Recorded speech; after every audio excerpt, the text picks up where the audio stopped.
In the last lecture, we considered distance time, velocity time and acceleration time graphs. In this lecture, we shall consider kinematic equations and see how problems based on these equations can be solved. Kinematics is the subject where the forces responsible are not taken into account. If the forces are taken into account, then the subject is called dynamics. Here we consider kinematics, and these kinematic equations are relations between initial velocity, final velocity, distance covered, time taken and the acceleration involved. The relation between the initial velocity u and the final velocity v and time t and acceleration a can be found in the following way. We know that a is equal to dv by dt. So, we integrate this and we get v equal to integral of a dt, or v is equal to a t plus a constant.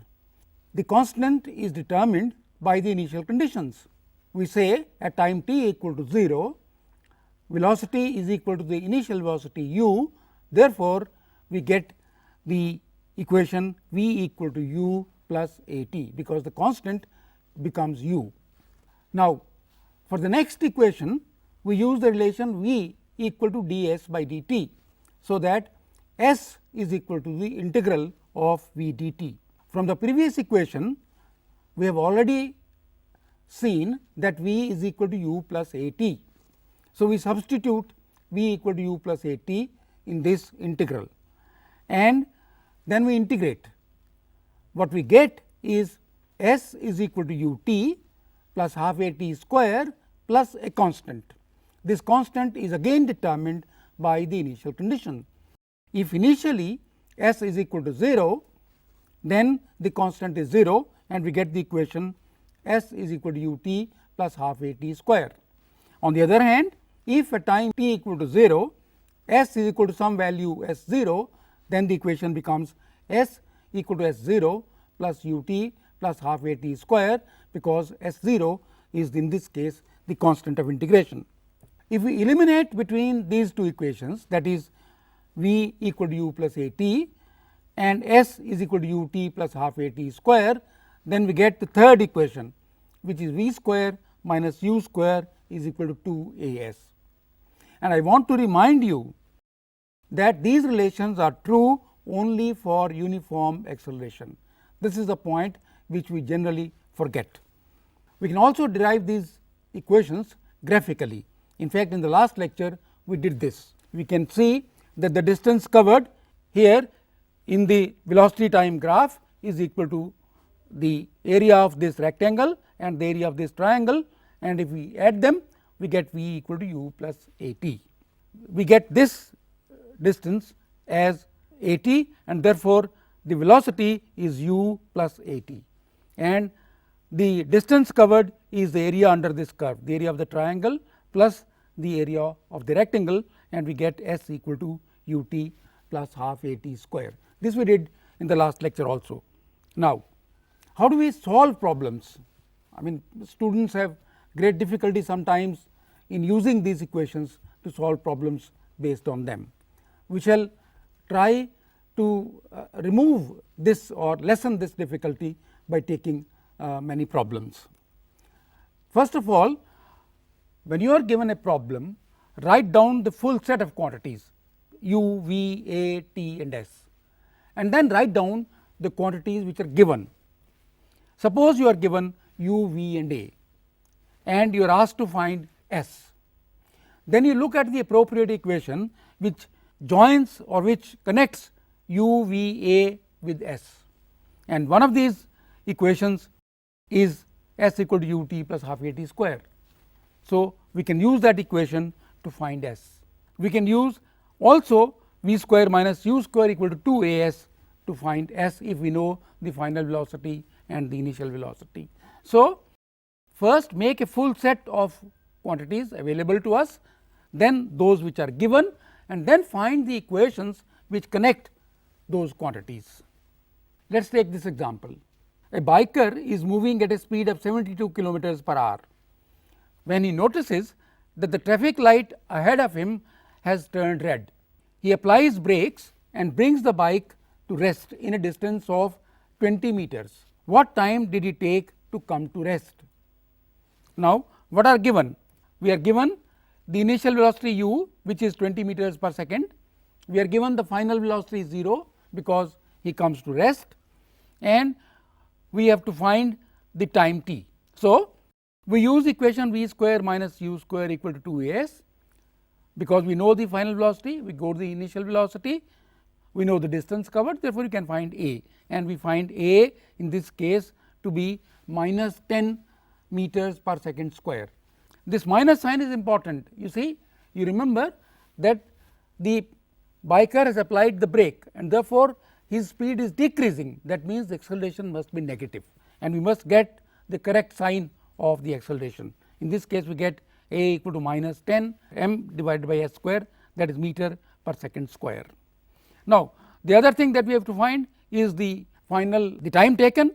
For that, we can use the equation v equal to u plus at, plug in the numbers. U is 20 meters per second, a is 10 meters per second square with a negative sign we have just found, and therefore, t we can find from this equation, and t turns out to be 2 seconds. If you want, you can verify this result by using the third equation, that is s equal to ut plus half at square. Let us take the opposite case now. You are waiting at a crossing because the traffic signal is red. It is good to wait for the signal to become green. As it turns green, you move ahead and cover 20 meter in 2 seconds. What was your acceleration? What was your velocity at that instant? Again, we note that we have given initial velocity, which is 0 because we started from rest. We have given time t equal to 2 seconds, and we are given distance equal to 20 meters. For the final velocity, we have to find v, and we have also to find a. Now, equation connecting the given quantities, and a is s equal to ut plus half at square. We use this equation, and we find a equal to 10 meters per second square.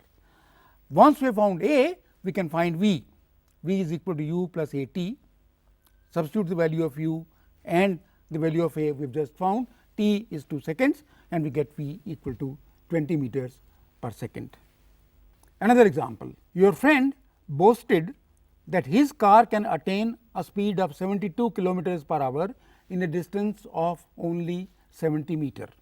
Verify his claim if the car is rated by the manufacturer to go from 0 to a speed of 108 kilometers per hour in 15 seconds. Assume uniform acceleration in both these cases. Let me remind you that a car manufacturer gives you what speed the car can attain in a certain distance or a certain time. In this case, the manufacturer says the car can get a speed of 108 kilometers per hour in 15 seconds. Okay. So, let us verify the claim of your friend. We first look at what the car is capable of. It goes from a speed 0 to speed 108 kilometers per hour, that is 30 meters per second in 15 seconds. So, we use v equal to u plus at and get a. A turns out to be 2 meter per second square.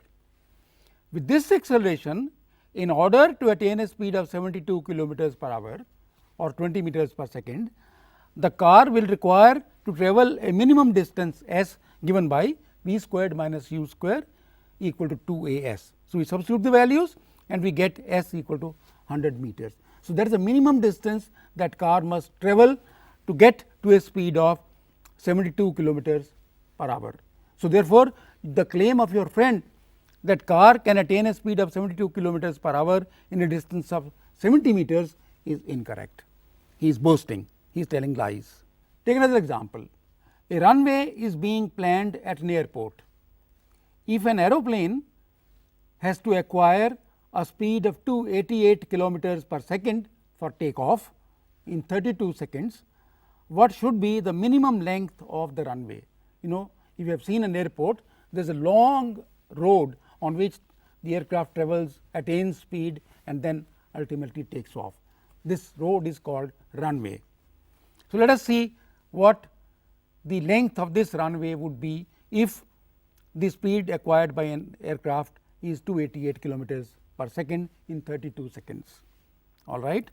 So, let us solve this.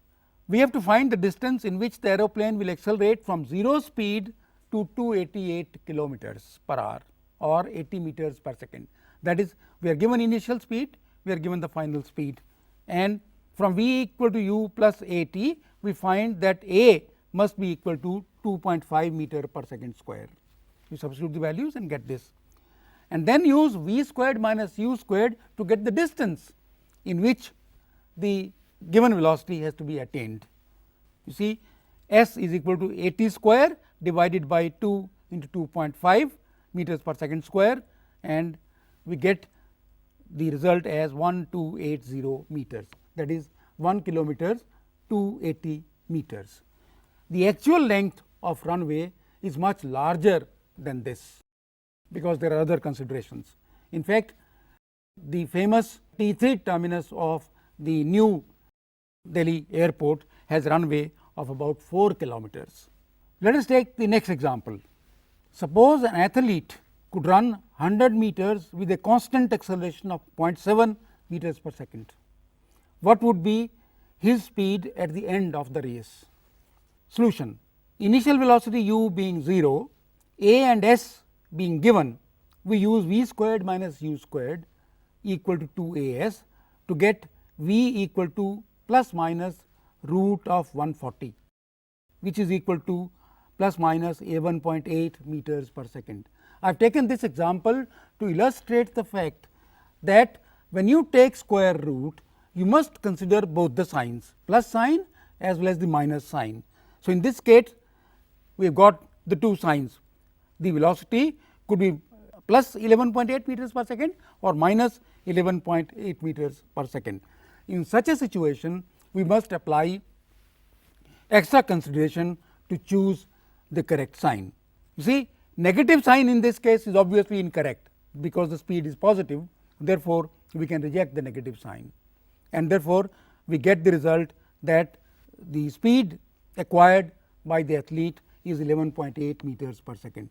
This appears very high, but remember that the world's fastest man, that is Usain Bolt, is reported to develop an even higher speed, that of 12.27 meters per second.